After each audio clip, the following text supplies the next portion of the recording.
welcome to another episode of Absolutely Long Island.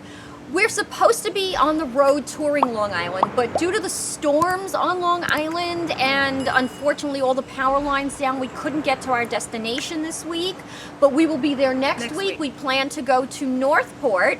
One of our very loyal subscribers suggested that town. I actually lived in that town for a while, so it's close in my heart as well. It's a beautiful town, and we're going to try to go there next week.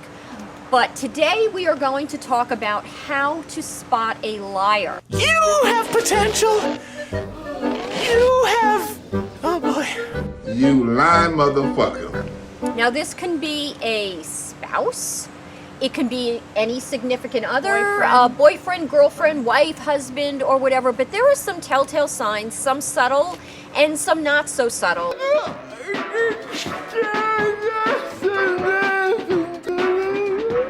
To look out for, to know that this person is lying to you. So, being that I think your ex-husband, yes, I think you're an expert because I think your ex-husband, you know, if you could give a ranking, he was like, you know, a 15 on a scale of 10. I did not have sexual relations with that woman. He was a pathological liar. He still is to this day, unfortunately. So, tell everybody some of the subtle signs that he was lying. Some of the signs were, I call them crazy eyes. Crazy eyes. And my kids even call them crazy eyes now, because when he was caught in a lie and he was getting defensive, the first thing would be the eyes would bug out like 3 times the size. Like enormous eyes. All of a sudden he'd be like, what are you talking about? And the eyes were just like huge. And at the same time, he got cotton mouth. So he was kind of not really able to talk very well because it got all dry with the white spots. So immediately, so eyes bug, mouth is now dry, and you got white on the side of the mouth? And the bad breath, it was the trifecta. And then the breath turns like sour milk. So then I knew, I almost didn't care anymore about the lie, I just wanted to get the hell away from him. Because it smelled. Because it smelled. So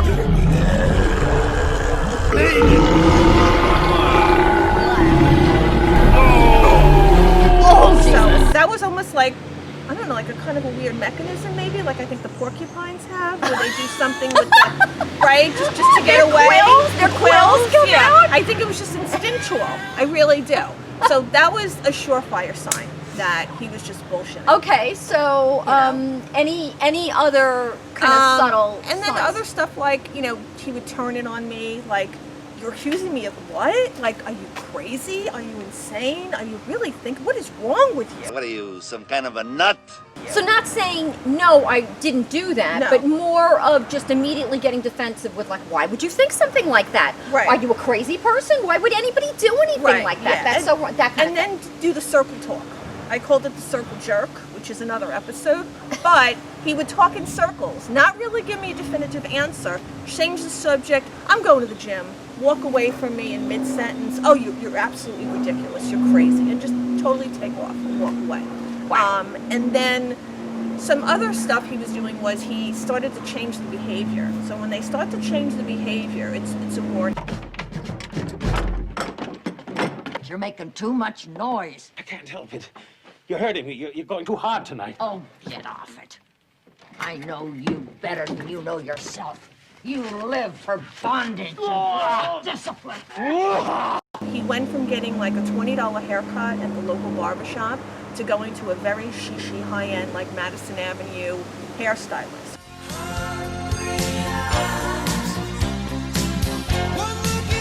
And I was like, you're spending $300 now on your hair? Like, you never really cared before.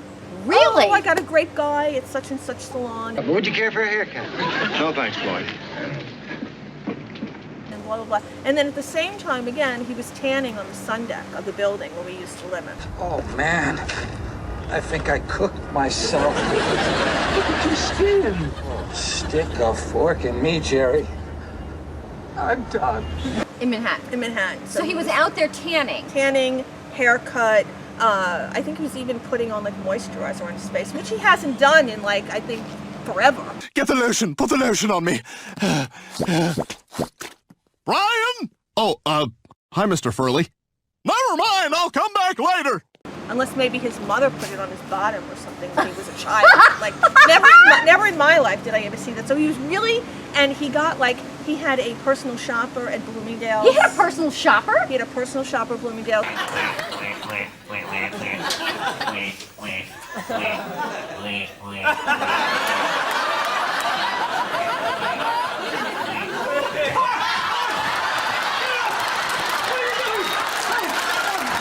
So he was getting like a really nice sports coat, upgrading the wardrobe also. So clearly wasn't doing it for me. So he probably told you something like, "Oh, this is for the For job," work, right? for work. I'm in sales. I have to look very successful. I have to do this. Meanwhile, his sales career for the 20 years prior was, you know, a haircut at Joe's barbershop. It Exactly. didn't matter. Exactly. Okay. All right. So Exactly. that's an interesting thing. Change of behavior. Change of behavior. Okay. And then I think towards the very end of the marriage, he took to the couch.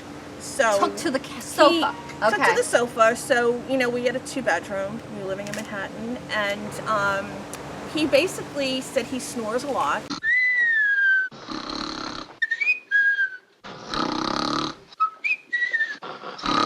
Which I knew that when I met him.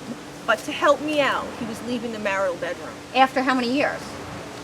17 years, maybe. After 17 years, all of a sudden, He's going to help me out. he wanted to help you out and stop the snoring, so sleeping on the sofa. Sleeping on the sofa. Okay, yeah, that's a believable thing, Yeah, sure. sleeping on the sofa, and then stopped wearing the wedding ring. And when I confronted him, I was kind of shocked at the reaction. I thought he was going to be like, "Oh my God, I forgot to bring it. I forgot to wear it." Blah blah Right. blah. And he's like, "Oh, I haven't worn that in like 2 years." 2 years? I was like, "That's not true. What are you talking about?" Again, then I got the trifecta.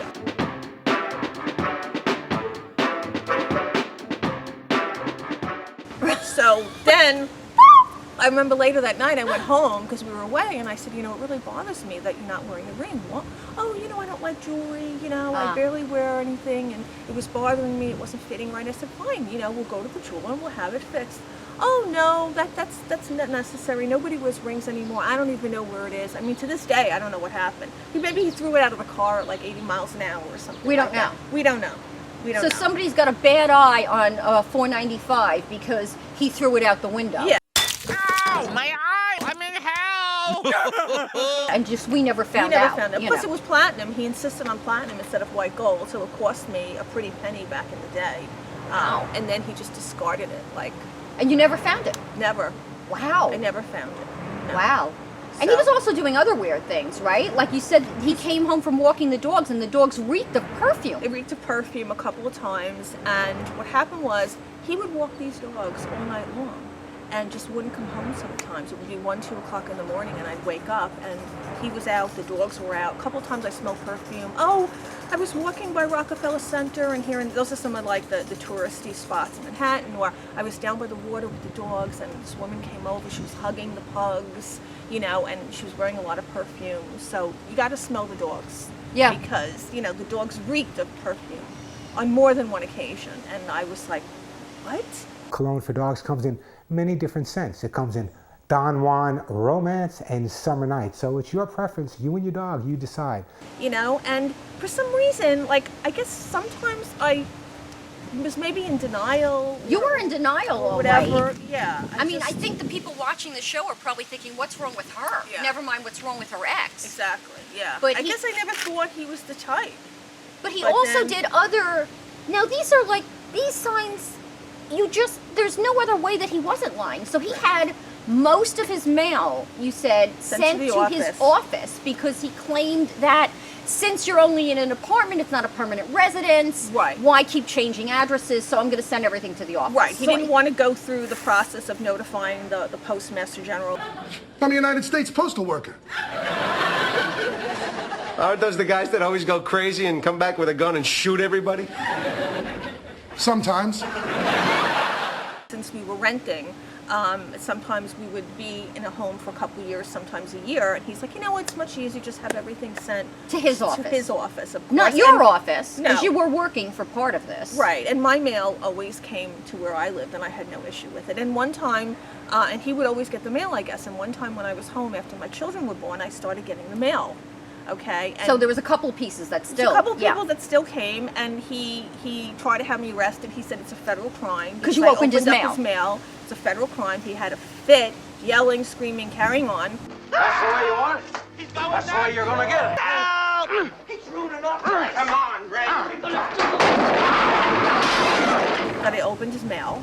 What How was- dare I? Don't I ever do that again? Blah, blah, blah. And amongst some of the things that I opened up, he was spending thousands of dollars a month at high-end hotels in Manhattan on food and beverage and drinks and this and that. And late at night, when he was supposedly burning the midnight oil, working.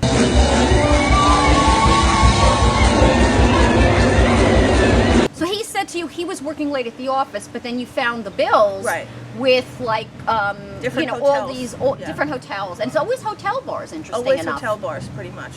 But it was like not enough where he was renting rooms for women, but it's all on there. So it was all drinks.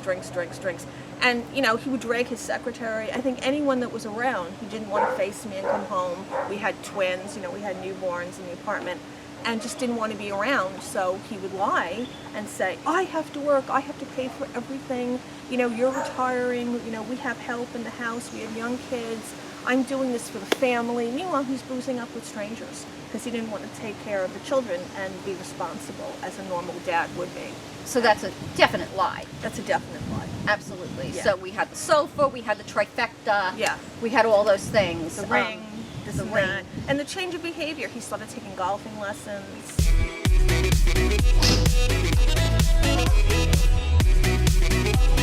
Golfing lessons. Which he never did in his life. Ever. And all of a sudden on a weekend, I'm going to practice golf with so-and-so. And 9 times out of 10 it was women, clients that were women. And I saw a wedding invitation once, like late in the day. I was like, we're going to a wedding this weekend? He's like, oh, you're not going. I was like, what do you mean I'm not going? He goes, oh, I was pregnant at the time. He goes, oh, you're pregnant, you're in bed by 8 o'clock. The wedding doesn't start till after 10. I'm going by myself. Didn't even tell me about the wedding. And meanwhile, I knew the guy who was getting married. So, What was his excuse for something like that? oh, it's just going to be boring. You don't want to go. You don't know this person, or They don't know you. You're all right. Now look, I'll duck the car and I'll come back for you. they're not your kind of people. You know what I mean? It was just always like some BS. And you put up with this. So I think anyone watching this is probably like, she's not normal. Never mind him. Right. I mean, who would put up with something like this? Because I would say this isn't normal behavior. We have to talk about this. This isn't normal behavior. And then he'd turn it on me. What are you talking about? There's something wrong with me, thinking there's something wrong. So he would spin it like, you don't know what you're talking about. It was like You're he was crazy." being emotionally abusive in a Yeah, sense, in and a trying sense. to tell you like you're nuts. Right, I'm It's crazy. your imagination, everything, all these different things. My are imagination. Okay. So Yeah. Or my family, I would say, well, I spoke to my sister or my friend, and they think the same thing I think. Oh, they don't know, they're crazy. Don't listen. They're nuts. And it went on and on and on. So needless to say, you'll never do this again. So you've Never. learned about these signs Oh, yes. after being through this. So everybody out there, if you see anything like this, don't be afraid to question. Yeah. And don't think you're the nutty one. Right. Because chances are, if it doesn't feel right not or right. seem right, there's Yeah. something going on there. So don't put up with yeah. it. Yeah, don't put up with it. Yeah. And don't think this is normal, because it's not. Yeah. It just isn't. And you can't be in denial. You have to accept it, and then either end the relationship or Come do to terms with something. Yeah. So anyway, that's the end of our episode. We hope that you've learned some things, and we will be in the next episode continuing our tour with our next stop on Long Island. So we will see you again in a week. Thanks so much. And make sure you subscribe. Yes, please subscribe.